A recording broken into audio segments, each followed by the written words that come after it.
Hello friends, welcome to my YouTube channel. Today we are going to discuss about the local government या local governance.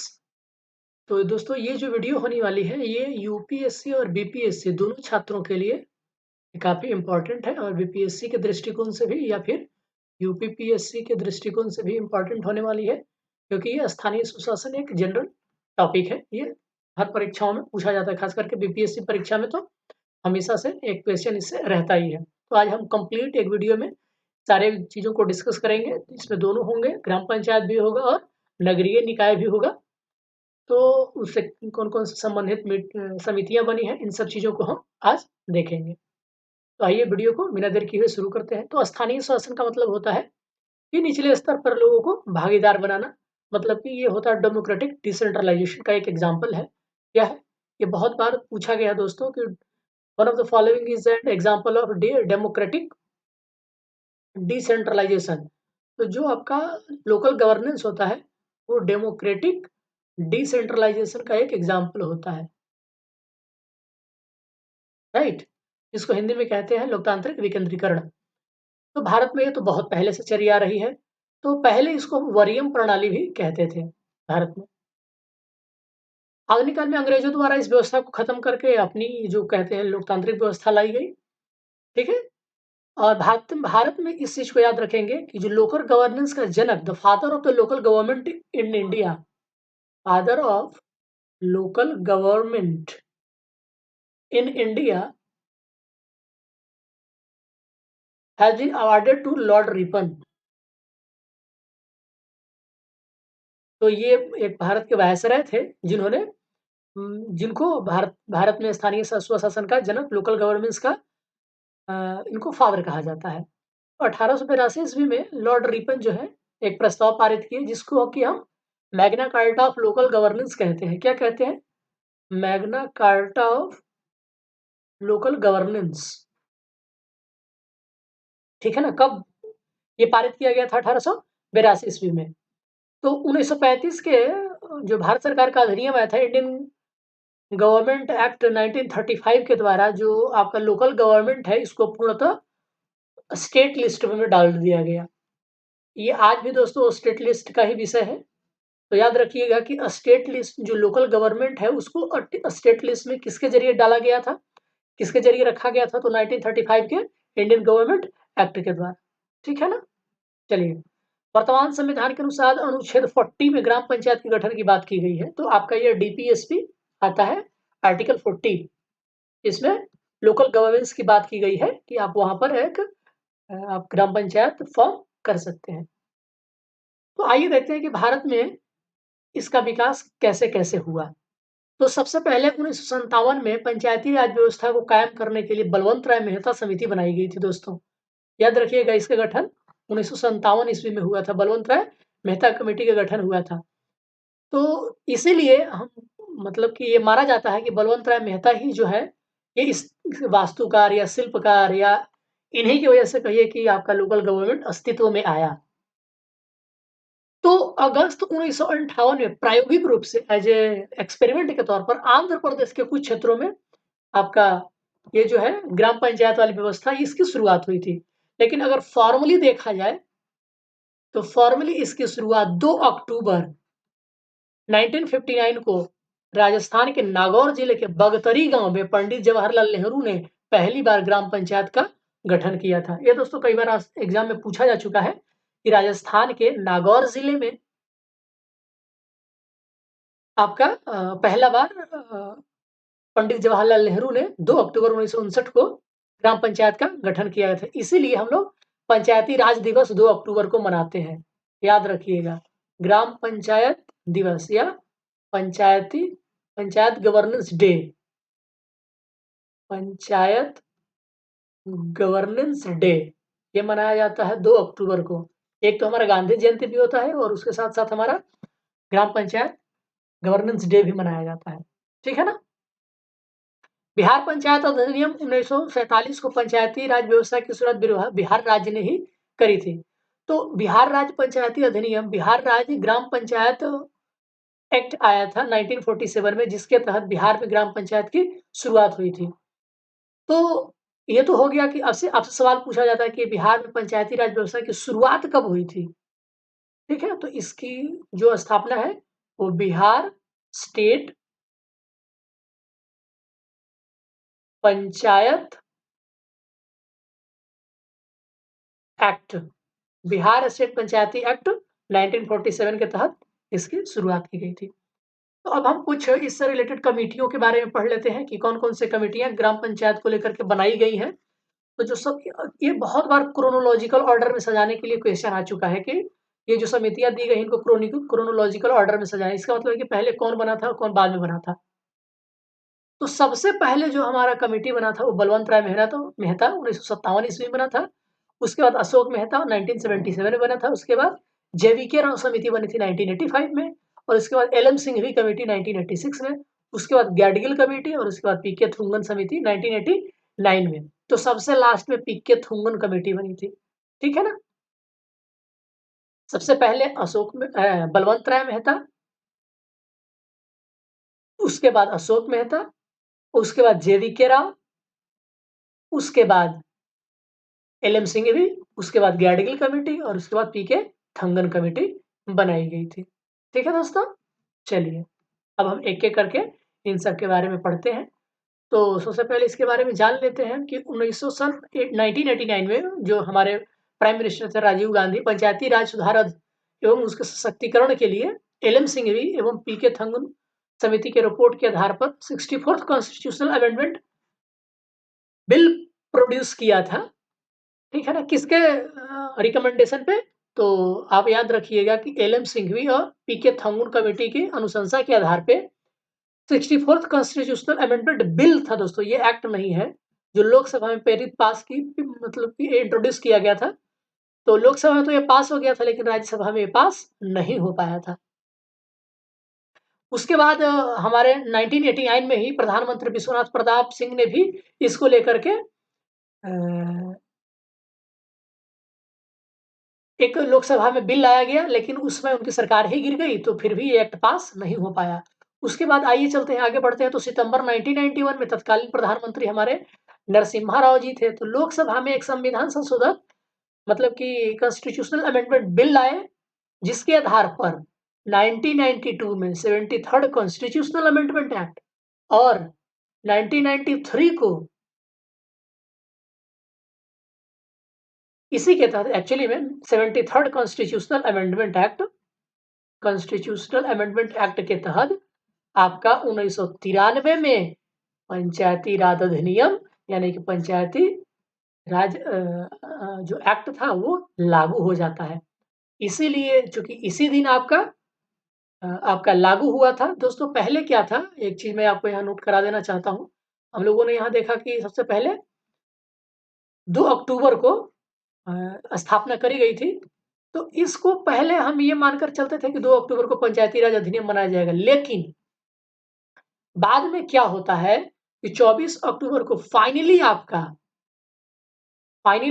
24 अक्टूबर को जब पंचायती राज अधिनियम पास हो जाता है, पंचायती राज एक्ट पास हो जाता है, इसीलिए हम 24 अप्रैल को प्रतिदिन पंचायती पंचायती राज डे के रूप में मनाते हैं। याद रखेंगे, ये बहुत बार सवाल पूछा गया है। पंचायती राज डे कब मनाया जाता है? तो 24 अक्टूबर को। अगर 2 अक्टूबर लिखिएगा तो ये गलत हो जाएगा दोस्तों। ठीक है ना? 24 अक्टूबर। अब आते हैं बारी-बारी से सारी समितियों के बारे में पढ़ते हैं। तो हमारा पहला है बलवंत राय मेहता कमेटी। तो इनकी अनुशंसा क्या थी? इनके रिकमेंडेशन क्या थे? तो इन्होंने 3 टियर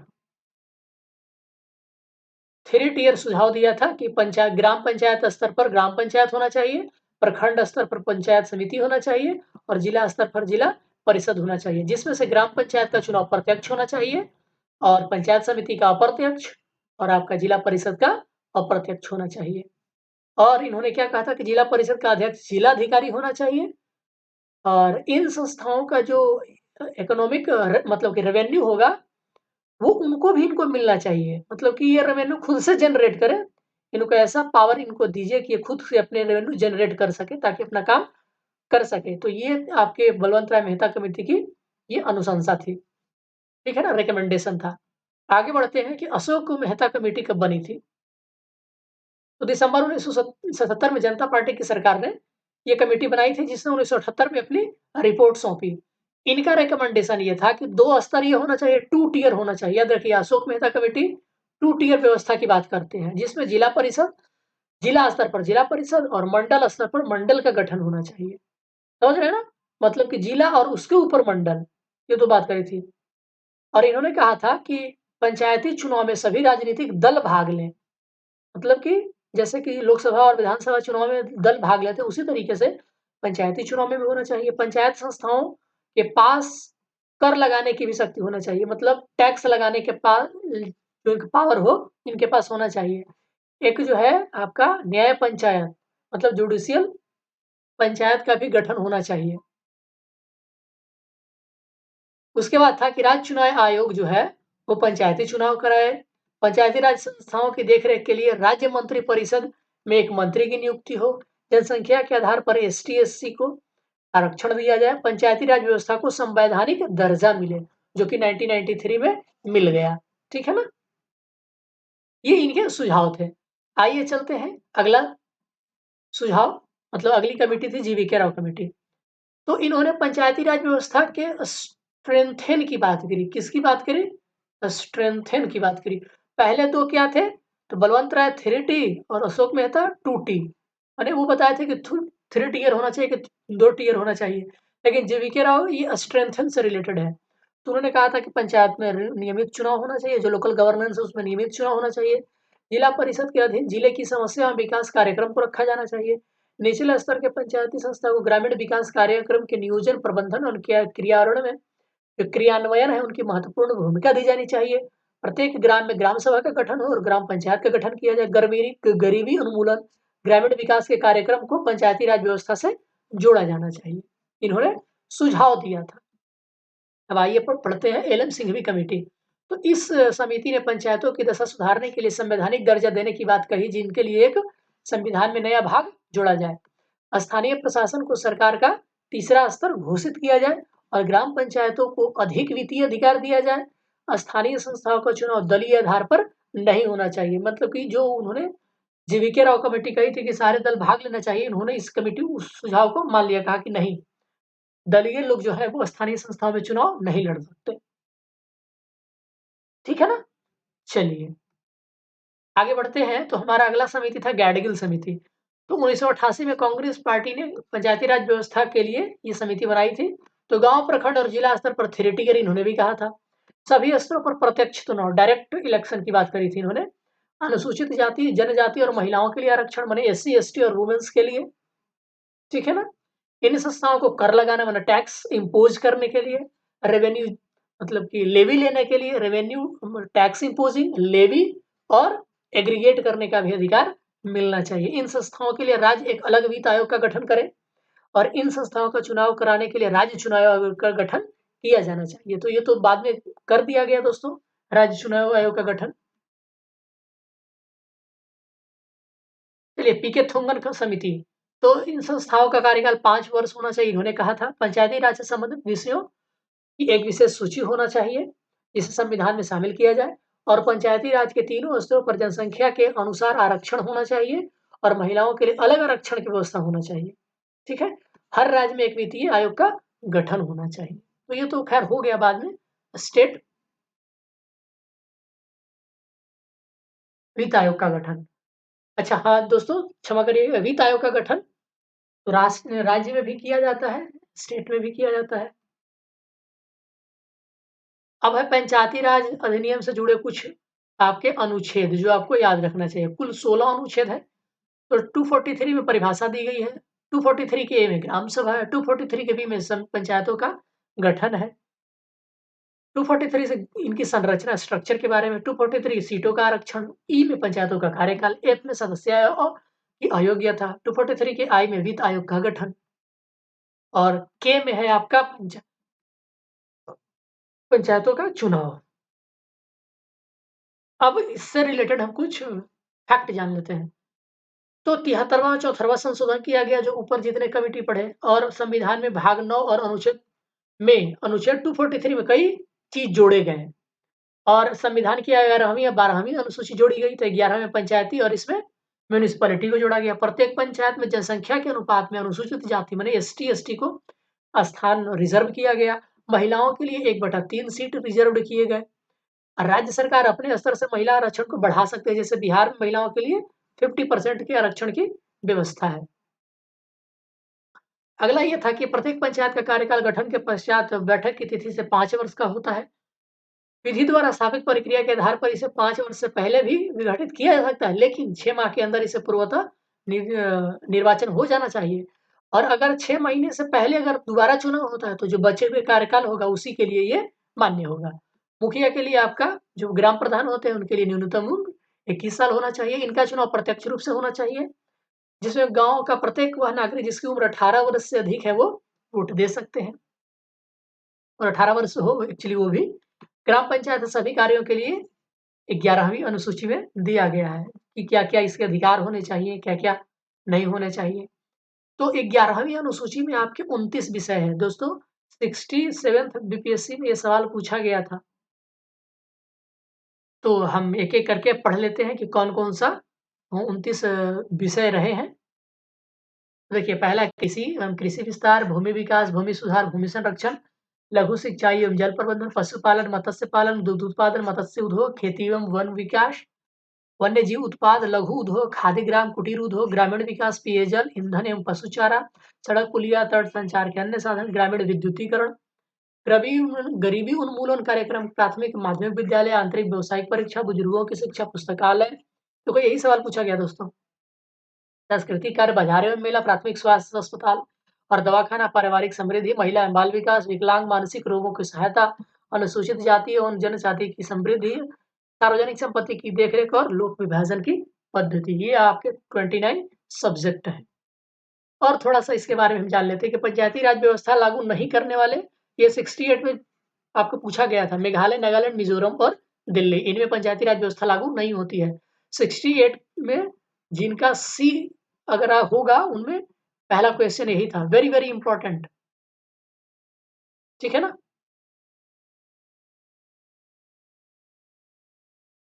और दूसरा कि पंचायती राज व्यवस्था वाले राज्य, 2 पंचायत जो 2 स्तरीय मतलब 2 टियर भी है, कौन-कौन किसी-किसी राज्य में 2 टियर व्यवस्था भी है। तो जैसे गोवा में 2 टियर है, सिक्किम में 2 टियर है, मणिपुर में 2 टियर है, पुडुचेरी, लक्षद्वीप, दादर नगर हवेली, दमन-दीप में 2 टियर है।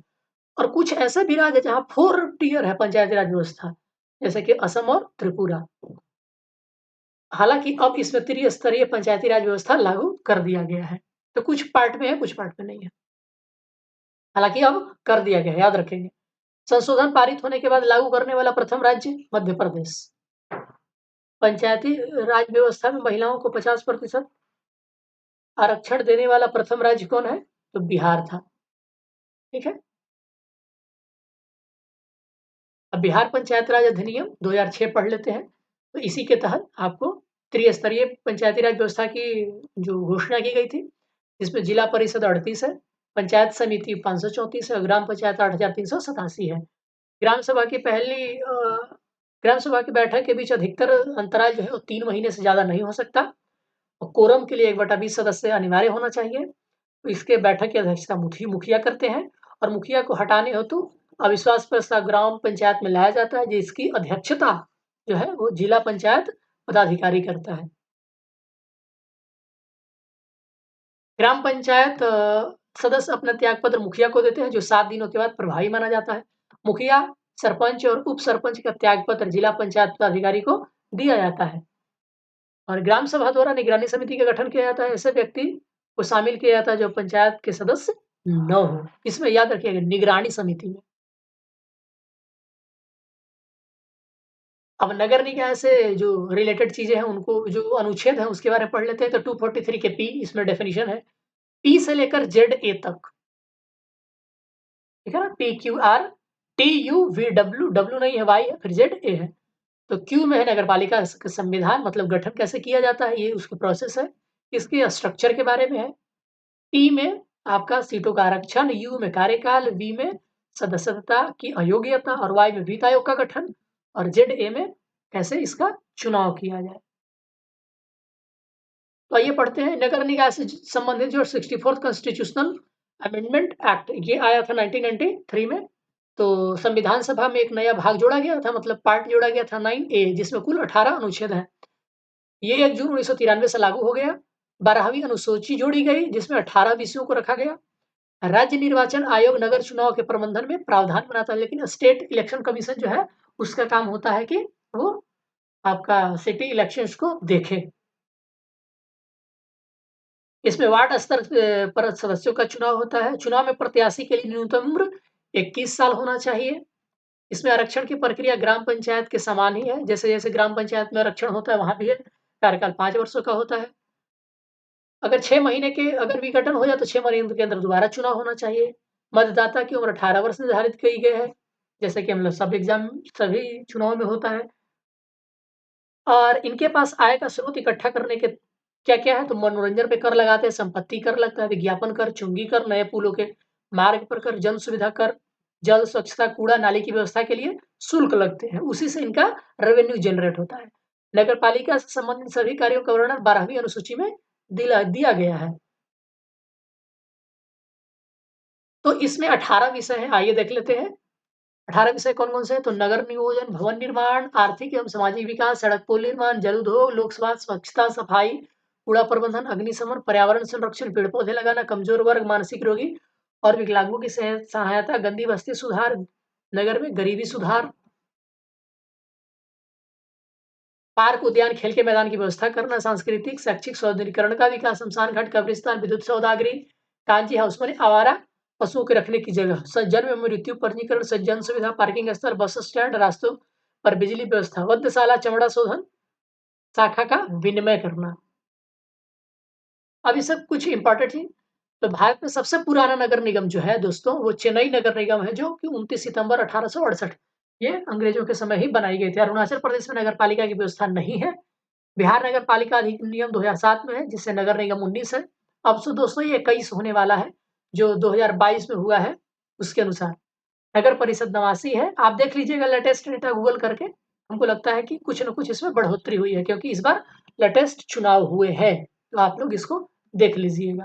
एक और बात दोस्तों कि नगर निगम में जो मेयर का चुनाव होता था, ये अब इनडायरेक्ट ना होकर के डायरेक्ट होगा। इससे पहले बिहार सरकार ने 2022 में एक एक्ट पास किया है, जिसके तहत अब जो सिटी इलेक्शंस होंगे, उनका जो मेन होगा, जिसको हम मेयर कहते हैं, इसका चुनाव अब डायरेक्ट तरीके से किया जाएगा। मतलब डायरेक्ट इनको जनता चुनेगी। पहले क्या होता था कि वार्ड सदस्य अपने में से किसी एक को मेयर चुनते थे, लेकिन अब बिहार में इनको डायरेक्ट चुना जाएगा। ओनली याद रखिएगा, ये बिहार के लिए है।